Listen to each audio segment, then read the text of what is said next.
आज मैं यहाँ बहुत भारी मन से आया हूँ। कल शाम दिल्ली में हुई भयावह घटना ने सभी के मन को व्यथित कर दिया है।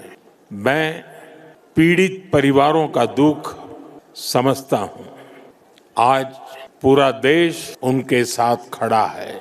मैं कल रात भर इस घटना की जांच में जुटी सभी एजेंसियों के साथ, सभी महत्वपूर्ण लोगों के साथ संपर्क में था। विचार विमर्श चलता था, जानकारियों के तार जोड़े जा रहे थे। हमारी एजेंसियां इस षड्यंत्र की तह तक जाएगी। इसके पीछे के षड्यंत्रकारियों को बख्शा नहीं जाएगा। All those responsible will be brought to justice. कुजुजांग पोला।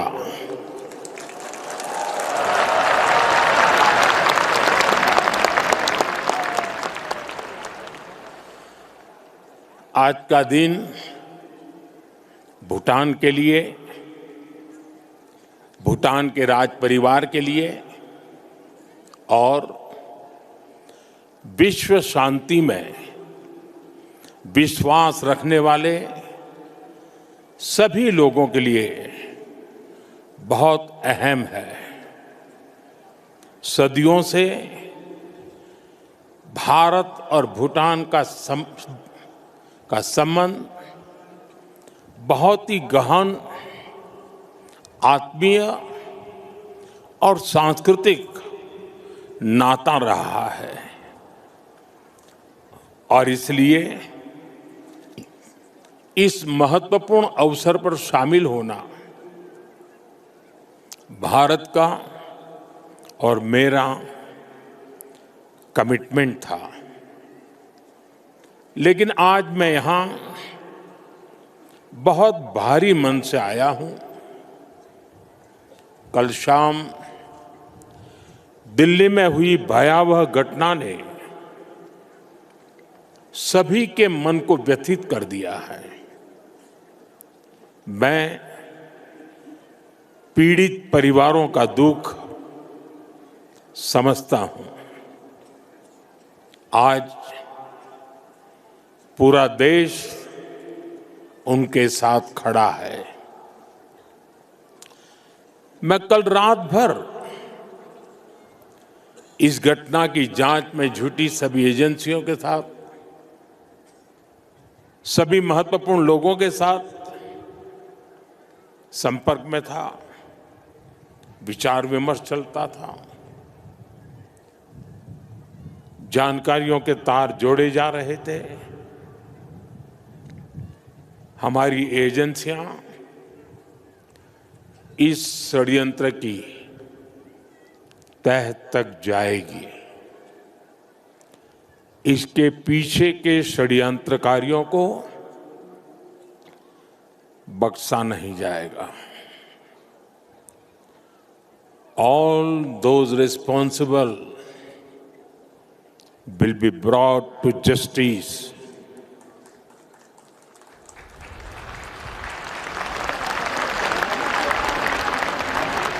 साथियों,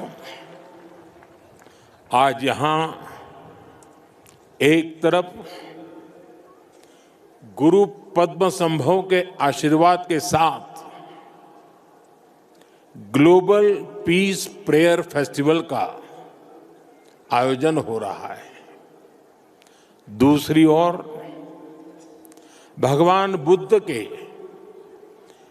पिपरहवा अवशेषों के दर्शन हो रहे हैं और इनके सबके साथ हम सब his majesty the fourth king के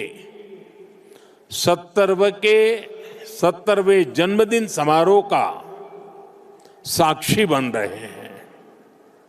ये आयोजन इतने सारे लोगों की गरिमामय उपस्थिति, इसमें भारत और भूटान के रिश्तों की मजबूती नजर आती है।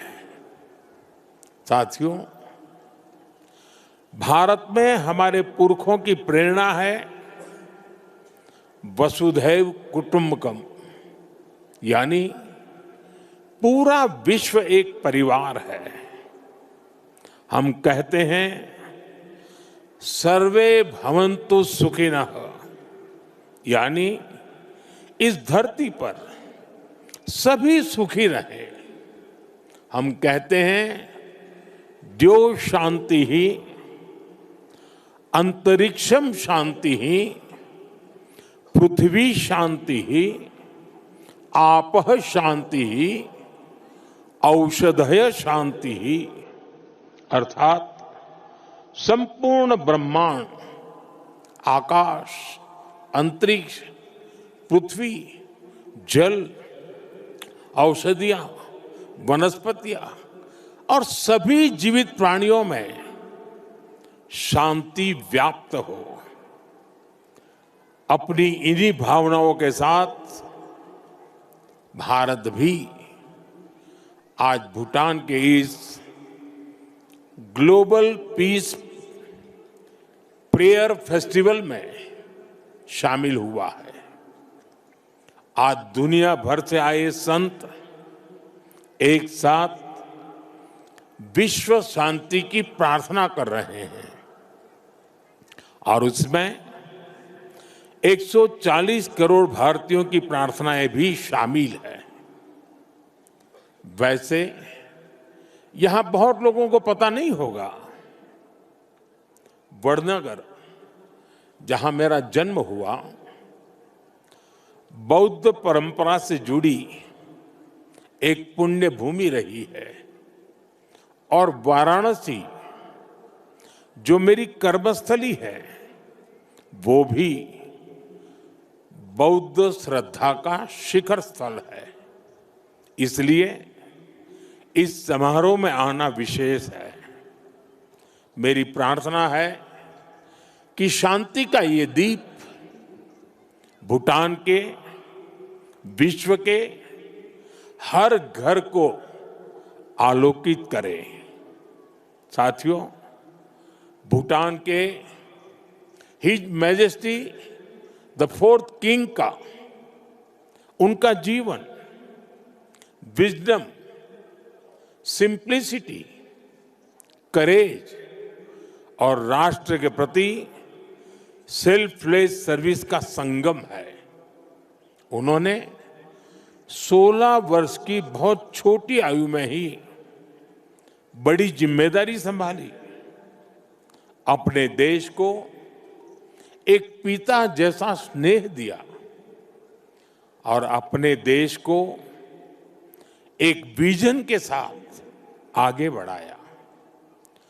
34 वर्षों के अपने शासनकाल में उन्होंने भूटान की विरासत और विकास दोनों को साथ लेकर चले। भूटान में लोकतांत्रिक व्यवस्थाओं की स्थापना से लेकर बॉर्डर एरिया में शांति स्थापना कराने तक हिज मैजेस्टी ने एक निर्णायक भूमिका निभाई। आपने ग्रॉस नेशनल हैप्पीनेस का जो विचार दिया है वो आज पूरी दुनिया में ग्रोथ को डिफाइन करने का एक अहम पैरामीटर बन चुका है। आपने दिखाया है कि नेशन बिल्डिंग केवल जीडीपी से नहीं बल्कि मानवता की भलाई से होती है। साथियों, भारत और भूटान की फ्रेंडशिप को मजबूती देने में भी उनका बहुत बड़ा योगदान रहा है। आपने जो नींव रखी है उस पर हम दोनों देशों की मित्रता निरंतर फल फूल रही है। मैं सभी भारतीयों की तरफ से हिज मैजेस्टी को अनेक अनेक शुभकामनाएं देता हूं और उनके बेहतर स्वास्थ्य और दीर्घायु होने की कामना करता हूं। साथियों, भारत और भूटान सिर्फ सीमाओं से नहीं, संस्कृतियों से भी जुड़े हैं। हमारा रिश्ता वैल्यूज का है, इमोशंस का है, पीस का है, प्रोग्रेस का है। 2014 में प्रधानमंत्री पद की शपथ लेने के बाद मुझे अपनी पहली विदेश यात्रा में भूटान आने का अवसर मिला था। मैं आज भी उस यात्रा को याद करता हूं तो मन भावनाओं से भर जाता है। भारत और भूटान के संबंध इतने सशक्त और समृद्ध हैं। हम मुश्किलों में भी साथ थे, हमने चुनौतियों का सामना भी मिलकर किया, और आज जब हम प्रोग्रेस की प्रॉस्पेरिटी की तरफ चल पड़े हैं, तब भी हमारा साथ और मजबूत हो रहा है। His majesty the king Bhutan को नई ऊंचाई की ओर ले जा रहे हैं। भारत और भूटान के बीच विश्वास और विकास की जो साझेदारी है, वो इस पूरे विजन के लिए बहुत बड़ा मॉडल है। साथियों, आज जब हम दोनों देश तेजी से आगे बढ़ रहे हैं, तो इस ग्रोथ को हमारी एनर्जी पार्टनरशिप और गति दे रही है। भारत भूटान हाइड्रो पावर साझेदारी की नींव भी his majesty the fourth king के नेतृत्व में रखी गई थी। हिज मैजेस्टी फोर्थ किंग और हिज मैजेस्टी फिफ्थ किंग दोनों ने ही भूटान में सस्टेनेबल डेवलपमेंट और एनवायरनमेंट फर्स्ट का विजन आगे बढ़ाया है। आपके इसी विजन की नींव पर आज भूटान विश्व का पहला कार्बन नेगेटिव देश बना है। ये एक असाधारण उपलब्धि है। आज per capita renewable energy generation में भी भूटान विश्व के सर्वोच्च देशों में से एक है। साथियों, भूटान आज अपनी इलेक्ट्रिसिटी 100% रिन्यूएबल स्रोत से उत्पन्न करता है। इस क्षमता का विस्तार करते हुए आज एक और बड़ा कदम उठाया जा रहा है।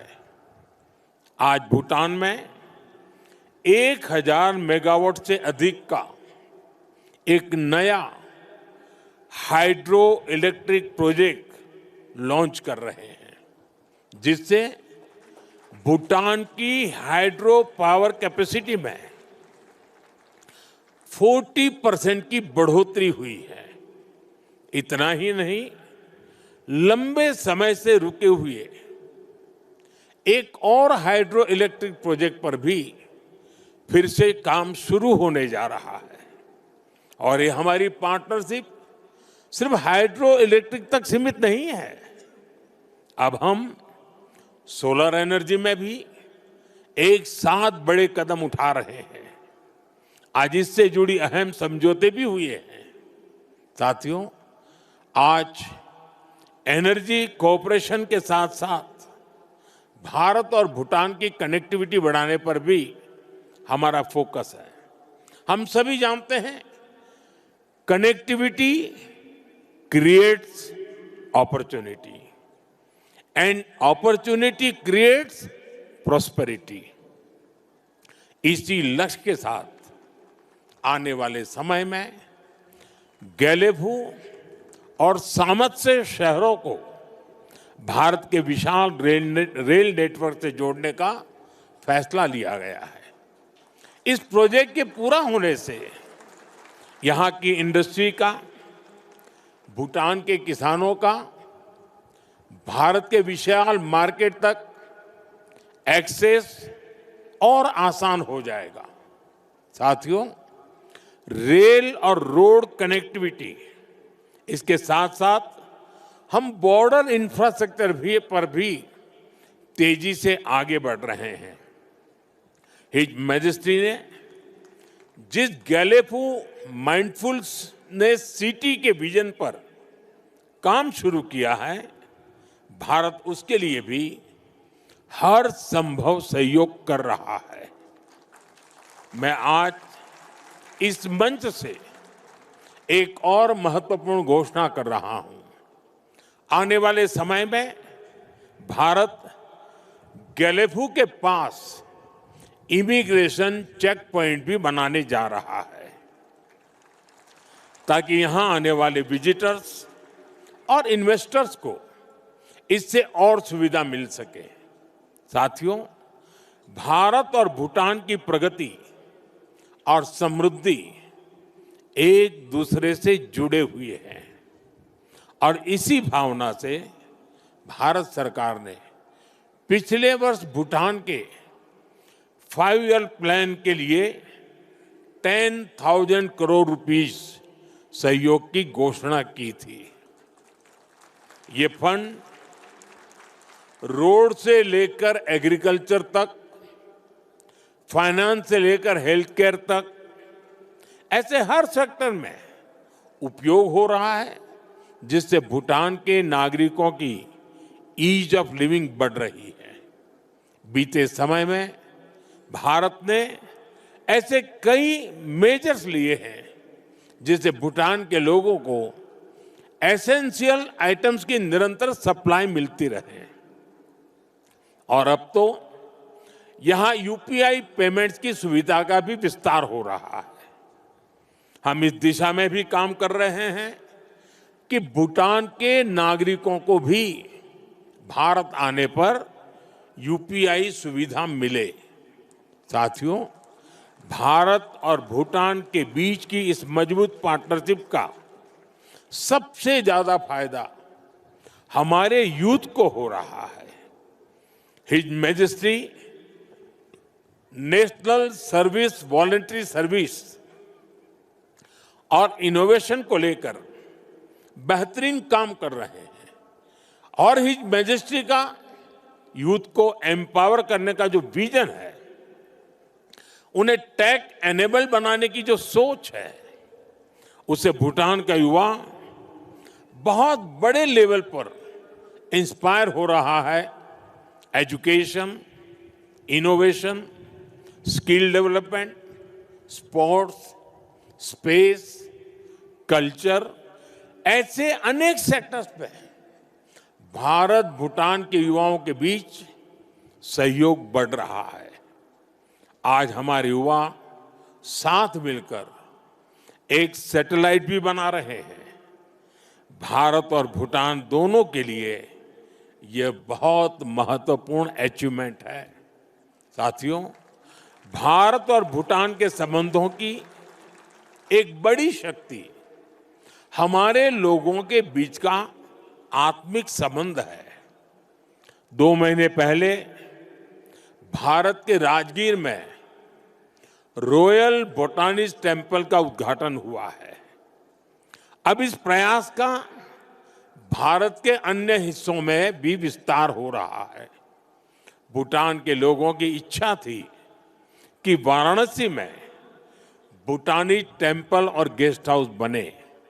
इसके लिए भारत सरकार आवश्यक लैंड उपलब्ध करा रही है। इन टेम्पल्स के द्वारा अपने बहुमूल्य और ऐतिहासिक संबंधों को, सांस्कृतिक संबंधों को और सुदृढ़ बना रहे हैं। साथियों, मेरी कामना है भारत और भूटान पीस, प्रॉस्पेरिटी और शेयर्ड प्रोग्रेस के रास्ते पर